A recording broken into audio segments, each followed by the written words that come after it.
He was standing in my kitchen shirtless, barefoot, and tearing into shredded cheese right from the bag. My shredded cheese. The expensive kind, too. The 4-cheese Mexican blend I'd treated myself to at Whole Foods. Orange crumbs speckled his chest hair as he slowly turned toward me, pupils blown wide like he'd stared into the sun too long. My mom runs this HOA, he slurred, casually dropping a packet of taco seasoning onto my spotless hardwood floor. The thing burst open on impact, sending a paprika and cumin cloud drifting through my kitchen like a budget smoke bomb. This house isn't even yours anymore, bro. I stood frozen in the doorway, gym bag still slung across my shoulder, trying to comprehend the circus unfolding in front of me. This 20-something overgrown boy had somehow broken into my home and was now claiming squatters' rights because of his mother's position in our Homeowners Association. The situation would have been hilarious if it weren't happening in my actual kitchen at 10:30 on a Tuesday night. That's when I quietly pressed the panic button under the counter. I'd installed it months earlier, hidden just beneath the edge of the granite slab, invisible unless you knew precisely where it lived. My fingers slid to it easily while I kept my expression neutral, maintaining steady eye contact with the intruder. "You want some water?" I asked, moving slowly toward the refrigerator. "You look a little dehydrated." He squinted suspiciously before shrugging, then returned to devouring my cheese like a raccoon with a grocery habit. 7 minutes later, the cops arrived, red and blue lights splashing across my living room walls. By then, he had migrated to my Italian leather couch, lounging in nothing but boxers and a cardboard Burger King crown from some kid's meal. I still have no idea where he got the crown. It definitely wasn't mine.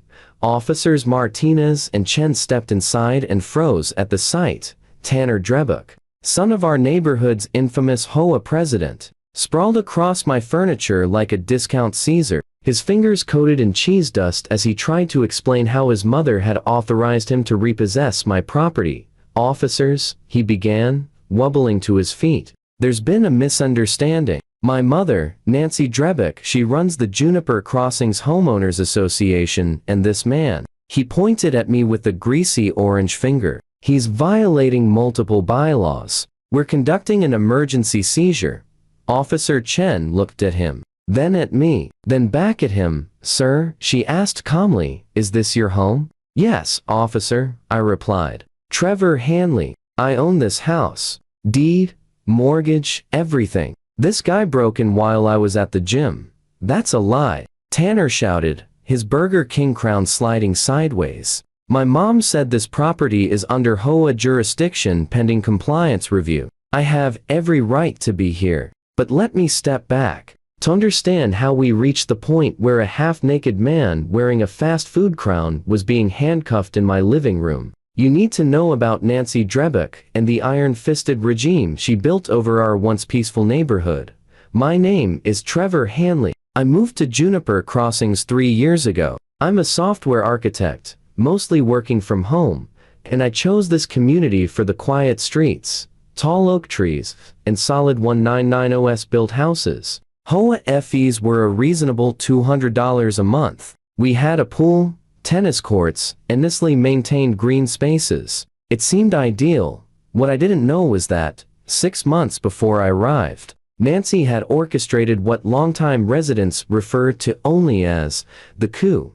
She forcibly pushed out the old HOA board using a barrage of procedural complaints, then replaced them with her hand-picked loyalists. By the time I moved in, she ruled Juniper Crossings as if it were her private nation-state.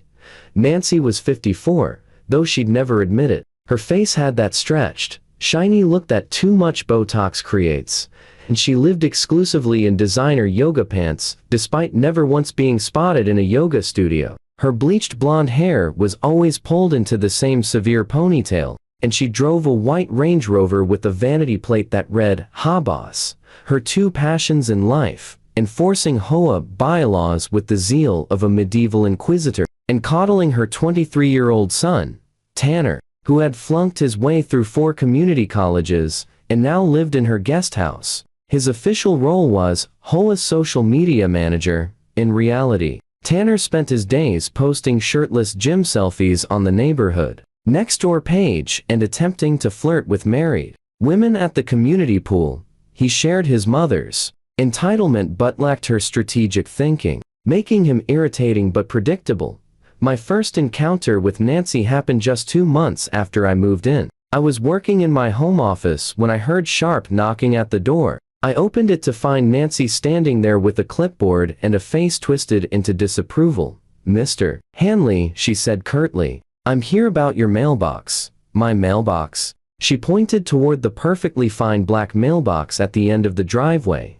"It is not regulation height. HOA bylaws state that mailboxes must be between 41 and 45 inches from ground level. Yours is 46.5. "You measured my mailbox," I said, incredulous. "I measure all mailboxes," she replied. "Part of my duties as HOA president. You have 7 days to correct the violation or you'll receive a $50 fine for 1.5 inches. Rules are rules, Mr. Hanley. Standards maintain property values." That was my introduction to Nancy's brand of neighborhood tyranny. Over the next year, I got citations for grass that grew 1/4 inch too tall, a garden hose visible from the street for 3 hours, and Christmas lights removed on January 2nd instead of January 1st. I paid the fines, made the fixes, and tried to stay invisible. I had more important things to do than argue with the power-hungry suburban monarch, but Nancy always found new ways to terrorize residents.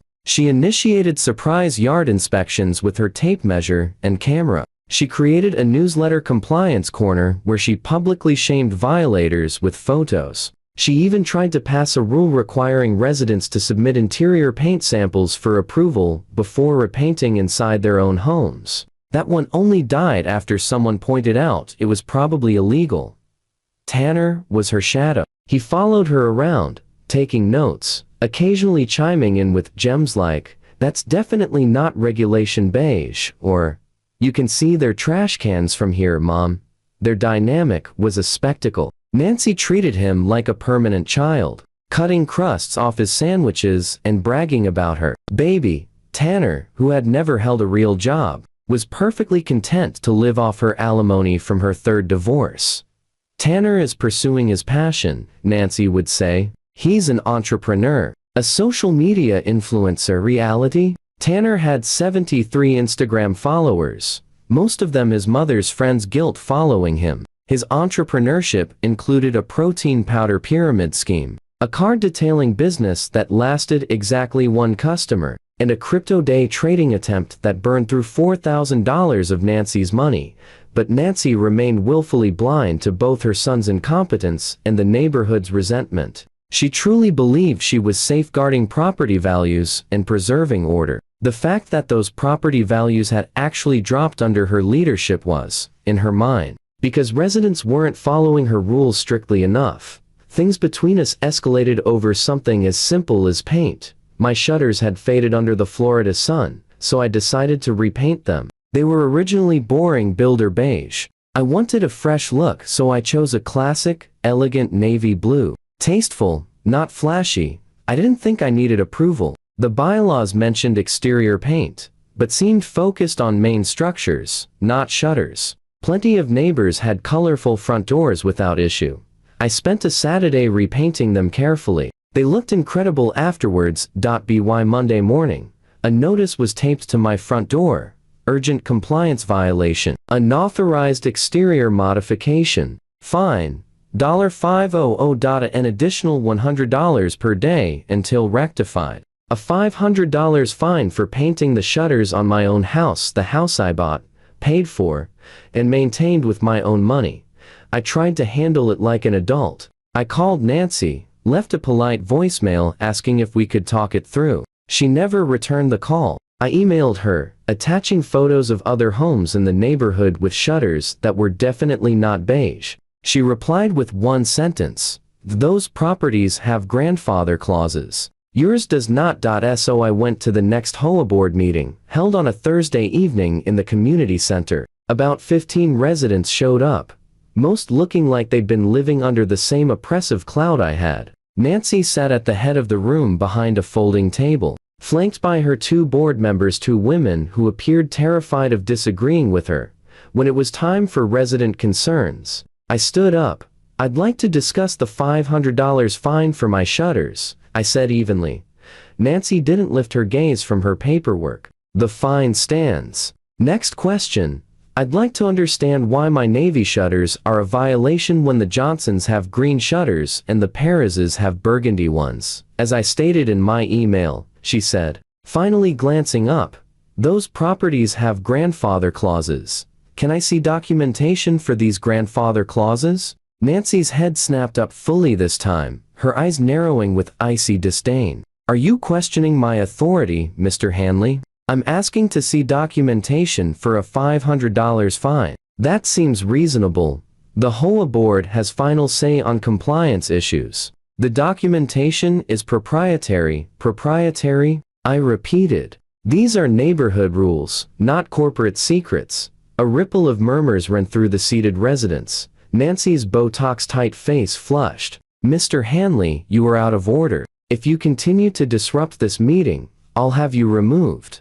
By whom? There's no security. Tanner, Nancy called sharply. Out from behind the coffee machine stepped her son, wearing a cheap t-shirt with the word security ironed on in crooked letters. Obviously, a DIY job, courtesy of his mother. You need to leave, bro, Tanner said, trying for intimidating but sounding like he'd memorized lines from some bargain bin action movie. I scanned the room. A few neighbors were struggling not to laugh. Fine, I said. But this isn't over. Nancy made sure of that. The very next issue of her Compliance Corner newsletter featured my house on the front page. The headline blared, "Resident refuses to maintain standards." A photo of my navy shutters was circled in bright red. The article painted me as a selfish troublemaker, reducing property values for everyone. It didn't stop there. Violation notices began appearing non-stop. My car was allegedly parked 2 inches past the line in my own driveway. My oak tree had excessive acorns. My doormat was deemed excessively worn. Each offense came with a fine usually between $50 and $100. Then Tanner started showing up. The first time, I caught him skulking around my backyard, snapping photos of my fence. "What are you doing?" I demanded, stepping out through the sliding door. "HOA inspection," he said flatly, not even pretending to feel awkward about trespassing. "Your fence has mildew." "That's not mildew, it's shadows from the trees." "Looks like mildew to me." "Mom's gonna fine you." "Get off my property, Tanner." "It's not really your property, bro. The HOA has easement rights for inspections." "No, it doesn't." "Leave before I call the police." He smirked and wandered off, taking more photos as he retreated. It only escalated from there. I'd catch him peering over my fence at random hours. He'd leave HOA brochures under my windshield wipers even during rainstorms. Came home to find him measuring my driveway with the tape measure.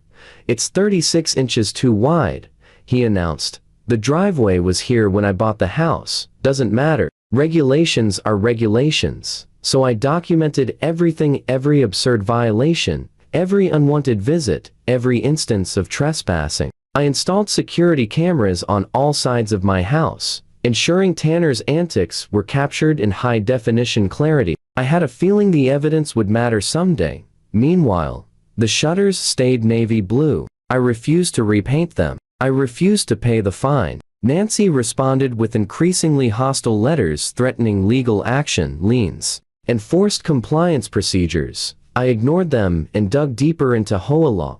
Turned out Nancy had been bending rules like a pretzel. The bylaws required a formal hearing for any fine over $200. I never received one. Architectural changes had to be reviewed by a committee, not approved solely by Nancy, and nothing in the bylaws allowed daily accumulating fines without proper notice and time to remedy. So I drafted a formal letter detailing every violation she'd committed against her own rules. I sent copies to all board members, certified mail. I expected her to ease off. Instead, she went nuclear. Contractors I'd never contacted started showing up, offering quotes to repaint my shutters. Pizza deliveries arrived at random hours. My mailbox exploded with junk mail from dozens of mailing lists I never signed up for. Then came the night someone tried to break in. It was a Tuesday, my usual late gym night. I liked going when it was quiet, usually staying until 10 or 10:30. When I pulled into my driveway, something felt wrong immediately. My front door was slightly ajar, and lights were on inside that I knew I'd turned off. I sat in the car for a moment, debating. The smart move was to call the police, but I already had a strong suspicion of who was inside, and I wanted to confirm it. I entered quietly, phone in hand, ready to dial 911. Someone was humming off-key in the kitchen while rummaging through my refrigerator. The air was thick and stifling. My thermostat had been cranked to 85 degrees, and I could hear the AC straining.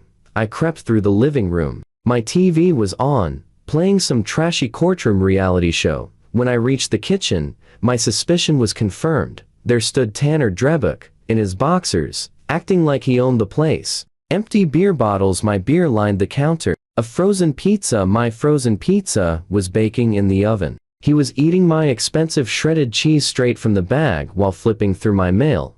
"What the hell are you doing in my house?" I barked. He spun around, startled, cheese falling from his mouth. Then he grinned the strangest grin I'd ever seen.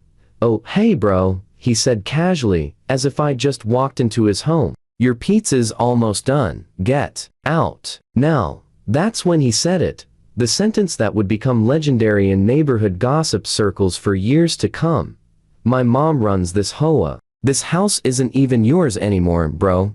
He launched into an intoxicated rant, explaining that his mother had activated some imaginary emergency clause that supposedly let the HOA confiscate properties that violated compliance standards. According to him, my home had already been taken over by the HOA, and he had been personally dispatched to supervise the transition. "You can't just take someone's house," I said, forcing myself to stay calm, even as anger simmered under the surface. "We can.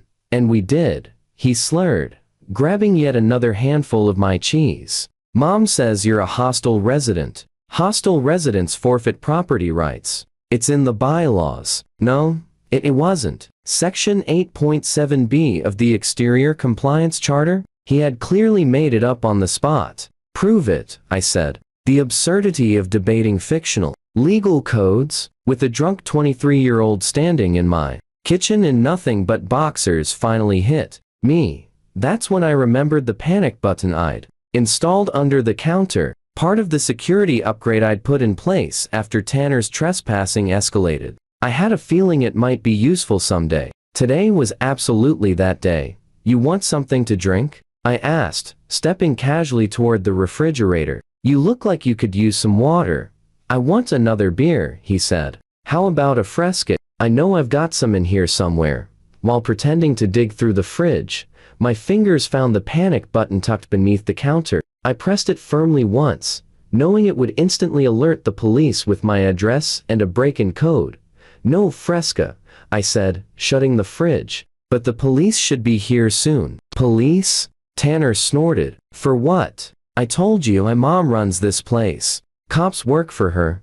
"That's not how anything works, Tanner. You don't get it," he said, stepping closer, still clutching fistfuls of my cheese. "My mom owns this neighborhood. She owns you. And now she owns this house. You should probably start packing." He wandered into my living room and flopped onto my couch, feet on the coffee table, remote in hand, flipping through channels while dropping cheese crumbs everywhere. I stayed in the kitchen, watching through the doorway, listening for sirens. It took roughly 7 minutes before red and blue lights flashed through my front windows. "Pizza's ready," I called to Tanner as I pulled the pizza from the oven. "Bring it here," he ordered, eyes glued to the TV. "Sure thing." Instead, I walked straight to the front door and opened it just as Officers Martinez and Chen approached. I recognized both from earlier neighborhood calls. "Mr. Hanley," Officer Martinez said. "We got an alert about a break-in." "Yes, officer. He's in the living room." Tanner Drebuck. He broke in while I was at the gym. We stepped into the living room to find Tanner wearing a crooked Burger King crown, lounging in my boxers, still devouring my cheese. "Officers," he said, attempting to stand, but swaying sideways. "Perfect timing. I need you to escort this man off the HOA property." Officer Chen looked at me. "Sir, is this your residence?" "Yes, officer." Trevor Hanley, I own this home. That's a lie, Tanner shouted. My mom runs the HOA. She sees this property under Section 8.7b of the Exterior Compliance Charter. Sir, Officer Martinez said patiently, turning to Tanner, I'm going to need you to put some clothes on. I don't take orders from you. Tanner said, puffing out his chest. My mother is Nancy Drebuck. She runs this entire neighborhood. You have zero authority here. Sir, you are in someone else's home without permission. That's breaking and entering. It's not breaking and entering when you own the place. Do you own this house? Officer Chen asked. The HOA owns it now, and my mom runs the HOA, so technically, yeah, I own it. The officers exchanged a look that clearly said they had dealt with entitled drunk kids before. But this was an entirely new flavor of delusion. Sir, stand up and put your hands behind your back, Officer Martinez instructed. You're seriously arresting me? Do you even know who my mother is? Sir, please comply. Tanner staggered to his feet, the Burger King crown slipping further to one side. This is illegal detention. I have HOA immunity. That's not a thing, Officer Chen said as he pulled out his cuffs. It is a thing. Call my mom. She'll tell you. As if summoned by the universe itself, Nancy's white Range Rover screeched to a stop in front of my house. She must have been monitoring the police scanner, or one of her neighborhood spies tipped her off. She stormed through my still open front door like some vengeance-driven suburban angel in full Lululemon. What is going on here? She shrieked, as she spotted her son in cuffs and boxers. Ma'am, your son broke into this residence, Officer Martinez explained calmly. That is impossible. This house is under HOA seizure. Ma'am, and HOA cannot seize homes, Officer Chen said. That's not how property law works. I am the president of this HOA. I know exactly how property law works. Then you should know breaking and entering is a felony, Martinez replied. Nancy's face cycled through multiple shades of red. This is a setup. Trevor Hanley has been harassing my son. Ma'am, Officer Chen said. Your son is drunk, in his underwear, inside Mr. Hanley's home, eating his food. We have to arrest him, Officer Martinez said. For WHAT, Nancy screamed. Breaking and entering, trespassing, theft, Martinez said. Shall I continue? Theft? He didn't steal anything. Officer Chen pointed directly at Tanner. Sir, whose bathrobe is that? I looked again and sure enough, Tanner had my bathrobe draped over his shoulders like a superhero cape. In all the chaos, I hadn't even noticed. It's mine, I said. That's my bathrobe. I was cold, Tanner protested. He keeps it too cold in here. You turned my thermostat to 85, I pointed out. Details, Tanner muttered. Nancy immediately switched tactics, stepping closer to Officer Martinez with what she clearly believed was a charming smile. Officers, surely we can resolve this. Neighbor to neighbor. I'm sure Mr. Hanley doesn't want to press charges. I absolutely want to press charges, I said flatly. You vindictive little man, Nancy snapped. This is about those shutters, isn't it? No, Nancy. This is about your son breaking into my home. After you provoked him with your constant violations, ma'am, Officer Chen cut in firmly. We need to take your son to the station. You're welcome to follow us there. As they guided Tanner toward the door, he glanced back at me with a sloppy grin. This isn't over, bro. My mom's going to destroy you. Tanner, shut up, Nancy hissed. But he was already on a roll. Yeah, she's got plans. She already called her lawyer about putting a lien on your house, and she's going to get you kicked out of the neighborhood. She's got a whole file on you, Tanner. Nancy shrieked. What? It's true, he said, oblivious to her panic. You told me you were gonna make his life hell until he moved. You said you were going to. That's enough, Officer Martinez said, firmly ushering Tanner out the door. Ma'am, that sounded a lot like conspiracy to harass. You may want to call that lawyer for yourself. Nancy stood in my doorway, trembling with rage, watching her son still in my bathrobe and wearing the Burger King crown get placed into the squad car. The sight was so bizarre it barely felt real. This isn't over, she hissed at me. Nancy, "Get off my property," I said calmly, "or I'll have you arrested for trespassing too." She stormed out, slamming my door so violently that a picture fell off the wall. I spent the next hour giving my statement to a third officer who arrived to document the scene. I showed him the security footage from my cameras, Tanner trying the door handle, realizing it was locked, moving to a window, jimmying it open, and climbing inside. The footage showed him wandering through my home for nearly 2 hours before I arrived, eating my food, drinking my beer, and eventually wearing my bathrobe. The officer photographed everything: the empty bottles, the mess in the kitchen, the taco seasoning still spilled across the floor. He was thorough and professional, and assured me that with this level of evidence, the charges would stick. "Between you and me," he said quietly, as he left, "we've had complaints about the Drebox before. Nothing solid enough to act on. But this is solid."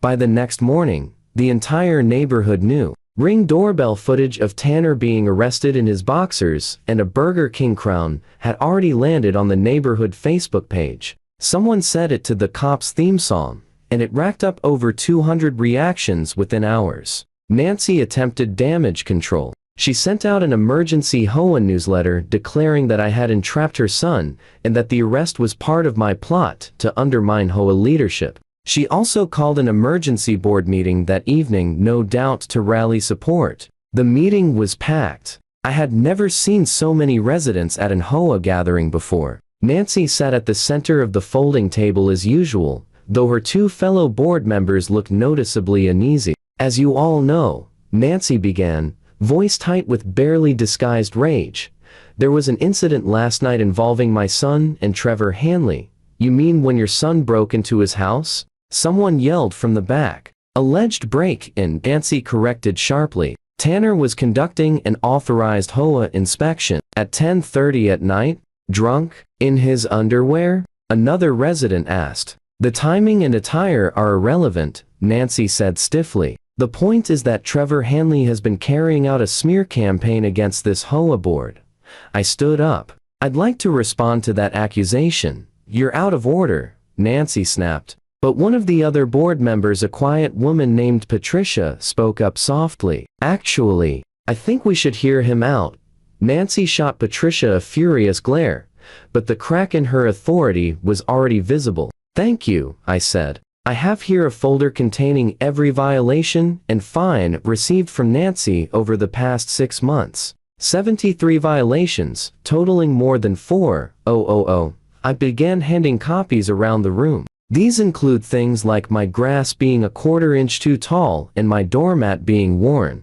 A murmur rippled through the room. "I also have documentation showing none of these fines followed proper HOA procedure. No hearings, no review committee, no appeals. Those procedures are outdated," Nancy protested. "They're written in the bylaws," I countered. "The bylaws you swore to uphold as president," I continued. "I also have security footage of Tanner trespassing on my property multiple times over the last 3 months. And Nancy, I have recordings of your voicemails threatening to destroy me if I didn't comply with your unlawful demands." The room erupted in gasps and low chatter. Nancy's face drained to an ashy gray under her makeup. "You recorded me without my consent," she shrieked. "It's a one-party consent state," I said. "Perfectly legal, unlike breaking into someone's house." Patricia cleared her throat. "I motion for a vote of no confidence in our current president."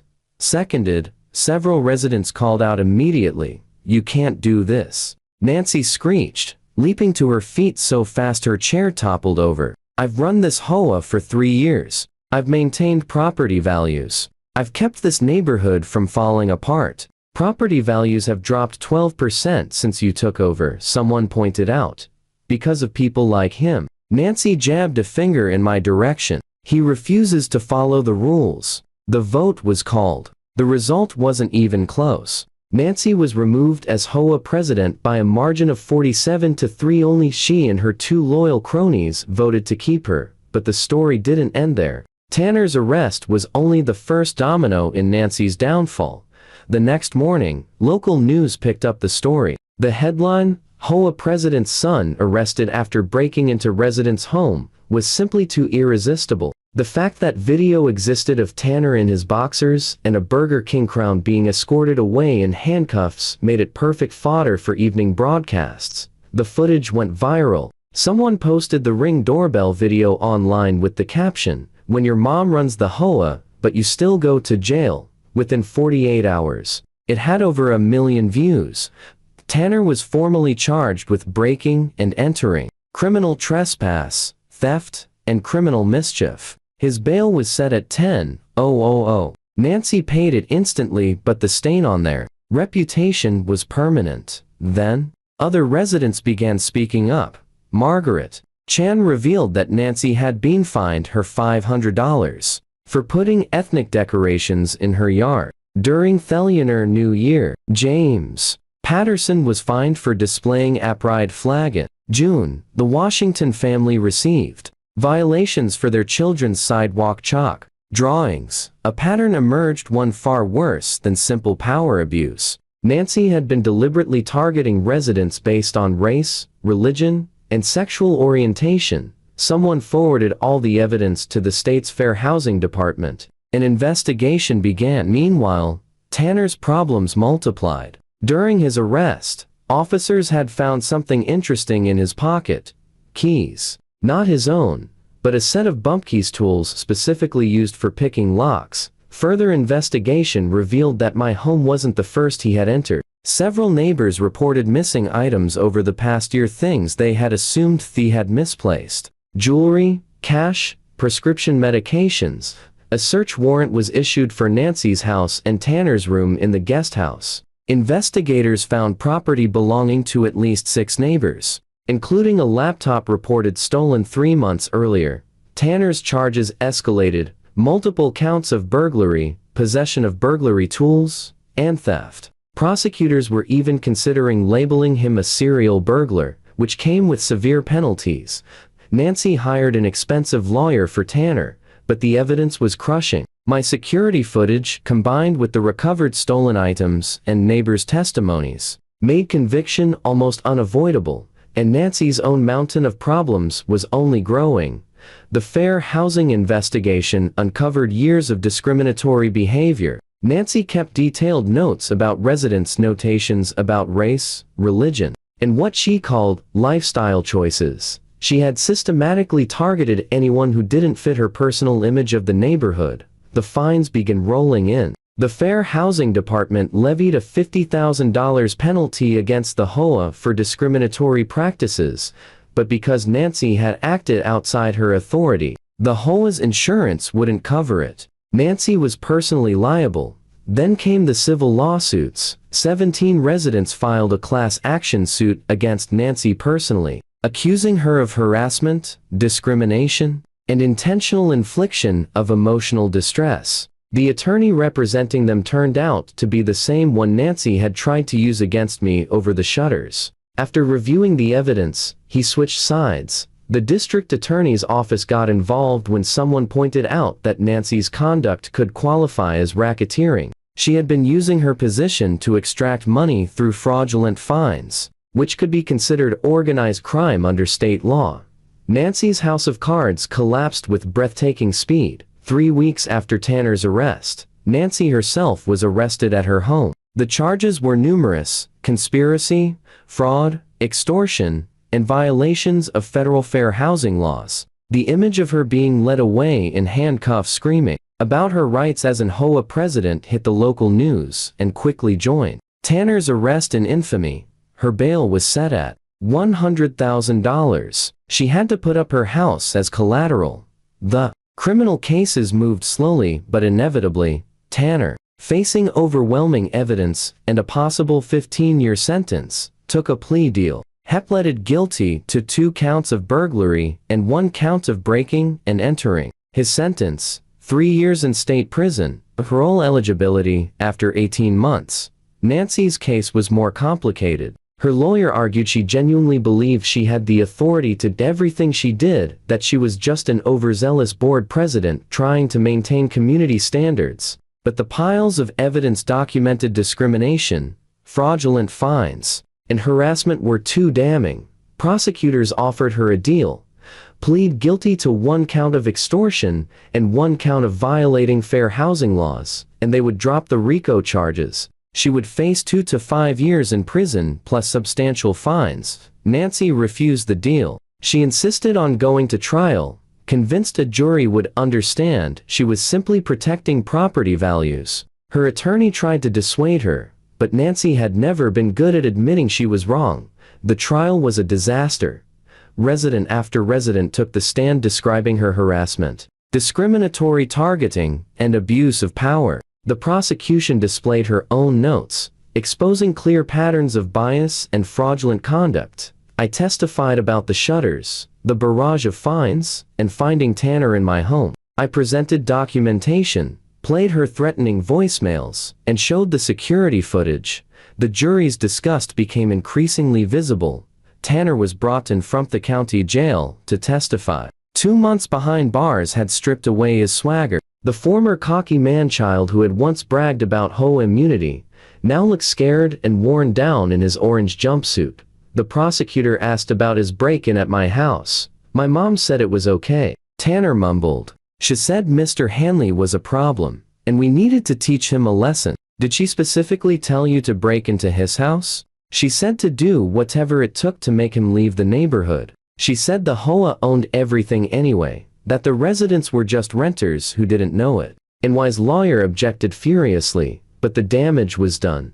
Tanner went on to describe how his mother had encouraged him to harass residents she didn't like, how she created fake violations to generate revenue, and how she kept a list of residents she wanted to force out. She called it the purge list. Tanner said, anyone who challenged her or didn't fit her image of the neighborhood went on the list. The prosecutor produced the list found on NY's computer. My name was at the top, followed by 24 other residents, most of the minorities or members of the LGBTQ community. NY's head offense was essentially that she was protecting property values and that everything she did was within her rights as HOA president. Her lawyer brought in a supposed expert on HOA governance, who testified that board presidents had broad authority to enforce standards. The prosecutor destroyed this argument by simply reading from the actual HOA bylaws, which clearly limited the president's authority and required due process for all fines and violations. Nancy had been operating completely outside the scope of her position for years. The jury deliberated for less than 3 hours. Guilty on all counts: extortion, fraud, conspiracy, and violating federal fair housing laws. The sentencing hearing was 2 weeks later. The judge, a no-nonsense woman named Andrea Kellerman, listened to victim impact statements for 2 hours. Resident after resident described how Nancy had made their lives miserable, how they considered moving just to escape her tyranny, how she'd targeted them for who they were rather than anything they'd done. Margaret Chen broke down crying as she described how Nancy had made her feel unwelcome in her own home, and her children had asked why the mean lady didn't like them. James Patterson talked about how Nancy had tried to find him for flying a pride flag during Pride Month, claiming it was a non-approved banner. The Washingtons revealed that Nancy had called Child Protective Services on them twice, claiming neglect because their children played in the front yard unsupervised when they were watching from the window. When it was NY's turn to speak, she showed no remorse. She stood up in her best designer suit and delivered a speech about how she'd been persecuted for trying to maintain standards, how the neighborhood would fall apart without her leadership, and how this was all a conspiracy orchestrated by me because I couldn't handle being told to follow rules. Judge Kellerman was not impressed. Miss Drebuk, the judge said, you took an oath as HOA president to serve your community fairly and within the bounds of the law. Instead, you used your position to terrorize your neighbors, discriminate against minorities, and line your pockets with fraudulent fines. You showed no respect for the law, for your neighbors, or for basic human decency. You perverted what should have been a simple community organization into your personal thief. You weaponized bureaucracy against people whose only crime was existing in a way you didn't approve of. I hereby sentence you to 7 years in federal prison for violating fair housing laws, 5 years in state prison for extortion, torn concurrently. You are also ordered to pay restitution of $200,000 to the affected residents and a fine of $100,000 to the state. NY's face went white. 7 years, she gasped. Your lack of remorse and the severity of your actions warrant the maximum sentence. Judge Kellerman said, you systematically a community's peace for your own ego and profit. 7 years is lenient. Nancy collapsed into her chair, finally understanding that her reign of terror was over. As the bailiffs approached to take her into custody, she turned to look at me with pure hatred in her eyes. This is your fault, she hissed. No, Nancy said quietly. This is yours. She was led away in handcuffs, her designer heels clicking in the courtroom floor for the last time. 7 years in federal prison, over $300,000 in fines and restitution. Her house would have to be sold to pay for its all. Her life, as she knew it, was over.